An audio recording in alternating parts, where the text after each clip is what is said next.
রাত 2টার কালে হঠাৎ করে প্ল্যান করলাম যে সবাই মিলে পুরান ঢাকা কাচ্চি খাইতে যাম। যেই কথা হেই কাজ, সবাই মিলে একটা অটো রিক্সা ভাড়া করলাম, কিন্তু সমস্যা হেইডা না, মানুষ 4জন গাড়ি একটা বল লইয়া এককালে সমস্যা বাজে গেছে।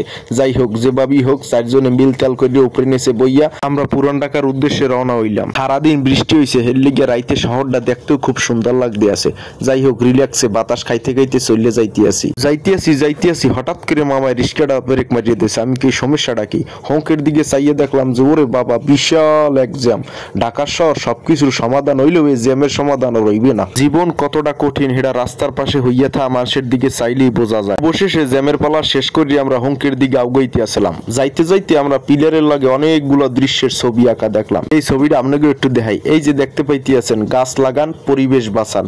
আদৌ কি মানুষ গাছ লাগায়, গাছ কাটে? কথা বলতে বলতে আমরা চলে এসেছি পুরান ঢাকা নাজিরা বাজার। এখন যে জায়গাটা দেখতে পাইতে আছেন, এটি হচ্ছে হাজি বিরিয়ানি হাউসের মেইন শাখা। ওরে সুবহানাল্লাহ, হ্যাঁ যে বীর হেয়ে দেখে মোরা কইলে মহানে কামইবি না, লহংকের দিকে আডা দিয়ে দেহি কোনানে ফাঁকা আছে, হেই নি যাইব মোয়ানে। আটতে আছি আর ভাবতে আছি এখন কি দিন আর রাত। পুরান ঢাকা আইলে মনে হয় যে আর রাত নেই আর দিন। যে কালে মানুষ খালি গট গট করে, মানুষের জ্বালায় আডা যায় না।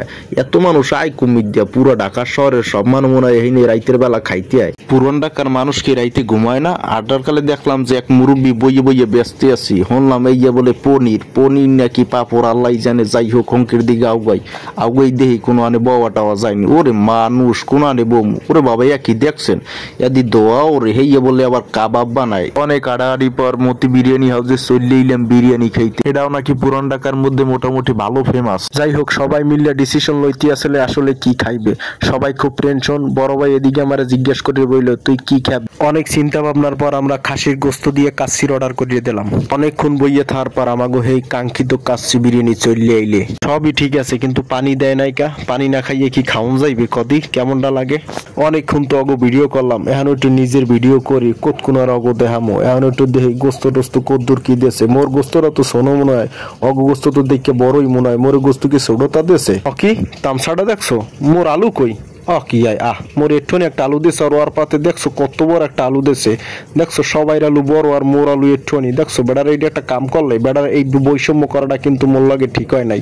তুই চুপ থাক, তুই আর কথা কইস না বেটা। তোরা বড় বড় আলু খাও আর আমার দেশে একটা ছোট আলু।